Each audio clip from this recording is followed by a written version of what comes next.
Hi hello ಎಲ್ಲರಿಗೂ ನಮಸ್ಕಾರ and welcome to Indian recipes YouTube channel. ಇವತ್ತಿನ ವಿಡಿಯೋದಲ್ಲಿ ರುಚಿಯಾಗಿ ಗೀ ರೈಸನ್ನು ಹೇಗೆ ಮಾಡೋದು ಅಂತ ನೋಡೋಣ. ವಿಡಿಯೋವನ್ನು ಸ್ಟಾರ್ಟ್ ಮಾಡುವ ಮುಂಚೆ ದಯವಿಟ್ಟು ನನ್ನ ಚಾನಲನ್ನು ಸಬ್ಸ್ಕ್ರೈಬ್ ಮಾಡಿ, ಹಾಗೆ ಪಕ್ಕದಲ್ಲಿರುವ ಬೆಲ್ ಐಕಾನನ್ನು ಕ್ಲಿಕ್ ಮಾಡಿ. ಇಲ್ಲಿ ನಾನು ಒಂದು ಕುಕ್ಕರನ್ನು ತಗೊಂಡಿದ್ದೀನಿ.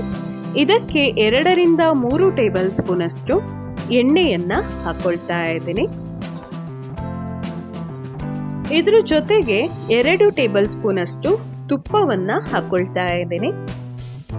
ನಾನಿಲ್ಲಿ ಎಣ್ಣೆ ಮತ್ತೆ ತುಪ್ಪ ಎರಡನ್ನೂ ಬಳಸ್ಕೊಂಡು ಗೀ ರೈಸನ್ನು ಮಾಡ್ಕೊಳ್ತಾ ಇದ್ದೀನಿ.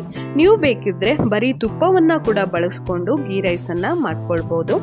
ಎಣ್ಣೆ ಮತ್ತೆ ತುಪ್ಪ ಚೆನ್ನಾಗಿ ಬಿಸಿಯಾದ ಮೇಲೆ 4 ರಿಂದ 5 ತುಂಡಷ್ಟು ಚಕ್ಕೆಯನ್ನು ಹಾಕೊಳ್ತಾ ಇದ್ದೀನಿ. ನಾನಿಲ್ಲಿ ಸಣ್ಣ ತುಂಡುಗಳನ್ನು ತಗೊಂಡಿದ್ದೀನಿ. ಹಾಗೆ 1 ಟೀ ಸ್ಪೂನ್ ಅಷ್ಟು ಲವಂಗ, 1 ಸ್ಟಾರ್,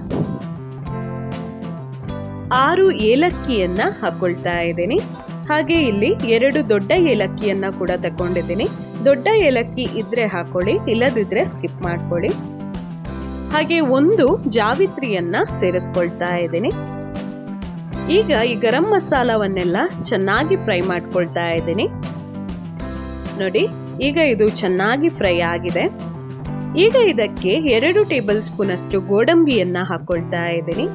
ಹಾಗೆ 2 ಟೇಬಲ್ ಸ್ಪೂನ್ ಅಷ್ಟು ಬಾದಾಮಿಯನ್ನ ಉದ್ದವಾಗಿ ಕಟ್ ಮಾಡಿಕೊಂಡು ಹಾಕೊಳ್ತಾ ಇದ್ದೀನಿ. 2 ಟೇಬಲ್ ಸ್ಪೂನ್ ಅಷ್ಟು ಒಣ ದ್ರಾಕ್ಷಿ. ಈ ಡ್ರೈ ಫ್ರೂಟ್ಸ್ ಅನ್ನೆಲ್ಲ ಗೀ ರೈಸಿಗೆ ಹಾಕಿದ್ರೆ ತುಂಬಾನೇ ರುಚಿ ಆಗ್ತದೆ. ನಿಮಗೆ ಬೇಕಿದ್ರೆ ಸೇರಿಸ್ಕೊಳ್ಳಿ, ಇಲ್ಲದಿದ್ರೆ ಸ್ಕಿಪ್ ಮಾಡ್ಕೊಳ್ಳಿ. ಹೆಚ್ಚಿನದಾಗಿ ಡ್ರೈ ಫ್ರೂಟ್ಸ್ ಅನ್ನ ಗೀ ರೈಸಿಗೆ ಹಾಕ್ತಾರೆ. ನೋಡಿ, ಈಗ ಇದನ್ನ ಚೆನ್ನಾಗಿ ಫ್ರೈ ಮಾಡ್ಕೊಂಡಿದ್ದೀನಿ.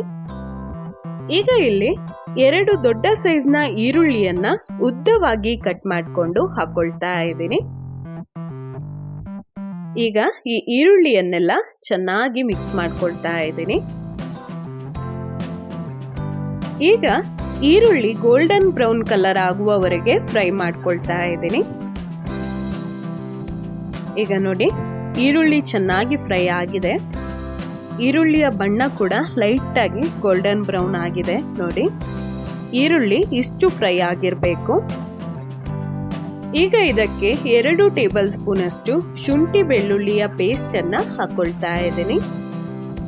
ಈ ಶುಂಠಿ ಬೆಳ್ಳುಳ್ಳಿ ಪೇಸ್ಟ್ ನ ಹಸಿ ವಾಸನೆ ಹೋಗುವವರೆಗೆ ಇದನ್ನ ಚೆನ್ನಾಗಿ ಫ್ರೈ ಮಾಡ್ಕೊಳ್ತಾ ಇದ್ದೀನಿ. ನೋಡಿ, ಈಗ ಇದಕ್ಕೆ ಪಲಾವ್ ಎಲೆಯನ್ನ ಹಾಕೊಳ್ತಾ ಇದ್ದೀನಿ. ಪಲಾವ್ ಎಲೆಯನ್ನ ಹಾಕೊಳ್ಳೋದ್ರಿಂದ ಗೀ ರೈಸಲ್ಲಿ ಒಳ್ಳೆ ಫ್ಲೇವರ್ ಬರ್ತದೆ. ಹಾಗೆ ಸ್ವಲ್ಪ ಕೊತ್ತಂಬರಿ ಸೊಪ್ಪನ್ನ ಸಣ್ಣದಾಗಿ ಕಟ್ ಮಾಡಿಕೊಂಡು ಹಾಕೊಳ್ತಾ ಇದ್ದೀನಿ.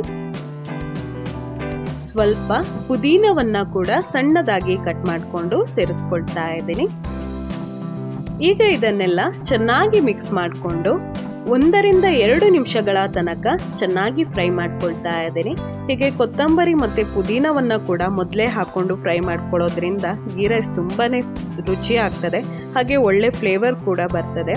ನೋಡಿ, ಈಗ 2 ನಿಮಿಷಗಳಾಗಿದೆ, ಚೆನ್ನಾಗಿ ಫ್ರೈ ಆಗಿದೆ. ಈಗ ಇದಕ್ಕೆ 2 ಗ್ಲಾಸ್ ಅಷ್ಟು ಅಕ್ಕಿಯನ್ನ ಚೆನ್ನಾಗಿ ತೊಳ್ಕೊಂಡು ಹಾಕೊಳ್ತಾ ಇದ್ದೀನಿ. ನಾನಿಲ್ಲಿ ಜೀರಾ ರೈಸನ್ನ ತಗೊಂಡಿದ್ದೀನಿ. ನಿಮ್ಗೆ ಯಾವ ಅಕ್ಕಿ ಬೇಕೋ ಆ ರೈಸನ್ನ ತಗೊಳ್ಳಿ.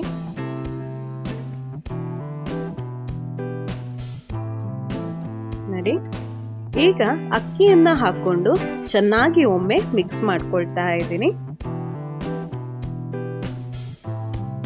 ಈಗ ಇದು ಚೆನ್ನಾಗಿ ಮಿಕ್ಸ್ ಆಗಿದೆ. ಈಗ ಇದಕ್ಕೆ 4 ಗ್ಲಾಸ್ ಅಷ್ಟು ನೀರನ್ನ ಹಾಕೊಳ್ತಾ ಇದ್ದೀನಿ. 1 ಗ್ಲಾಸ್ ಅಕ್ಕಿಗೆ 2 ಗ್ಲಾಸ್ ನೀರಿನ ಅಳತೆಯಲ್ಲಿ 2 ಗ್ಲಾಸ್ ಅಕ್ಕಿಗೆ 4 ಗ್ಲಾಸ್ ಅಷ್ಟು ನೀರನ್ನ ಹಾಕೊಂಡಿದ್ದೀನಿ. ಈಗ ರುಚಿಗೆ ತಕ್ಕಷ್ಟು ಉಪ್ಪನ್ನ ಹಾಕೊಳ್ತಾ ಇದ್ದೀನಿ. ನಾನಿಲ್ಲಿ 1 ಟೀ ಸ್ಪೂನ್ ಅಷ್ಟು ಉಪ್ಪನ್ನ ಸೇರಿಸ್ಕೊಂಡಿದ್ದೀನಿ. ಈಗ ಇದನ್ನ ಚೆನ್ನಾಗಿ ಒಮ್ಮೆ ಮಿಕ್ಸ್ ಮಾಡ್ಕೊಳ್ತಾ ಇದ್ದೀನಿ. ಈಗ ಕುಕ್ಕರ್ನ ಮುಚ್ಚಳವನ್ನ ಮುಚ್ಚಿ 2 ವಿಷಲ್ಗಳನ್ನ ಹಾಕಿಸ್ಕೊಳ್ತಾ ಇದ್ದೀನಿ. ನೋಡಿ, ಈಗ 2 ವಿಷಲ್ಗಳಾಗಿದೆ. ನೋಡಿ, ಅನ್ನ ಎಲ್ಲ ಚೆನ್ನಾಗಿ ಬೆಂದಿದೆ. ಗೀ ರೈಸ್ ಅಂತೂ ಒಳ್ಳೆ ಘಮಘಮ ಅಂತ ಉಂಟು. ನೀರಿನ ಅಳತೆ ಎಲ್ಲ ಪರ್ಫೆಕ್ಟ್ ಆಗಿದೆ. ಒಮ್ಮೆ ಚೆನ್ನಾಗಿ ಮಿಕ್ಸ್ ಮಾಡ್ಕೊಂಡಿದ್ದೀನಿ. ಈಗ ನಮ್ಮ ರುಚಿಯಾದ ಗೀ ರೈಸ್ ರೆಡಿಯಾಗಿದೆ. ತುಂಬಾ ರುಚಿಯಾಗಿದೆ, ಒಳ್ಳೆ ಫ್ಲೇವರ್ ಬಂದಿದೆ. ನೀವು ಸಹ ಇದೇ ರೀತಿಯಲ್ಲಿ ಮನೆಯಲ್ಲಿ ಒಮ್ಮೆ ಗೀ ರೈಸನ್ನು ಮಾಡಿ ನೋಡಿ, ತುಂಬಾ ರುಚಿಯಾಗ್ತದೆ. ಈ ರೀತಿ ನೀವು ಒಮ್ಮೆ ಗೀ ರೈಸನ್ನು ಮಾಡಿದರೆ ಪದೇ ಪದೇ ಮಾಡ್ತಾ ಇರ್ತೀರ, ಅಷ್ಟೊಂದು ರುಚಿಯಾಗಿದೆ. ಇದು ಚಿಕನ್ ಕರಿ ಆಗಿರ್ಬೋದು, ವೆಜ್ ಕುರ್ಮಾ ಆಗಿರ್ಬೋದು, ಹಾಗೆ ಮೊಟ್ಟೆಯ ಕುರ್ಮಾ ಆಗಿರ್ಬೋದು, ಇದ್ರ ಜೊತೆ ಎಲ್ಲ ತುಂಬಾ ರುಚಿಯಾಗ್ತದೆ. ನೀವು ಸಹ ಟ್ರೈ ಮಾಡಿ. ನಿಮಗೆ ನನ್ನ ಈ ರೆಸಿಪಿ ಇಷ್ಟ ಆದಲ್ಲಿ ವಿಡಿಯೋಗೊಂದು ಲೈಕ್ ಮಾಡಿ, ನಿಮ್ಮ ಅನಿಸಿಕೆಗಳನ್ನು ಕಮೆಂಟ್ ಮಾಡಿ, ಹಾಗೆ ನಿಮ್ಮ ಫ್ಯಾಮಿಲಿ ಮತ್ತು ಫ್ರೆಂಡ್ಸ್ನೊಂದಿಗೆಲ್ಲ ಈ ರೆಸಿಪಿಯನ್ನು ಶೇರ್ ಮಾಡಿ. ಇಲ್ಲಿಗೆ ನನ್ನ ಇವತ್ತಿನ ಈ ವಿಡಿಯೋವನ್ನು ಮುಗಿಸ್ತಾ ಇದ್ದೇನೆ. ಇನ್ನು ನಾವು ಸಿಗುವ ಮುಂದಿನ ವಿಡಿಯೋದಲ್ಲಿ ಅಲ್ಲಿಯ ತನಕ ಟೇಕ್ ಕೇರ್. ಬಾಯ್.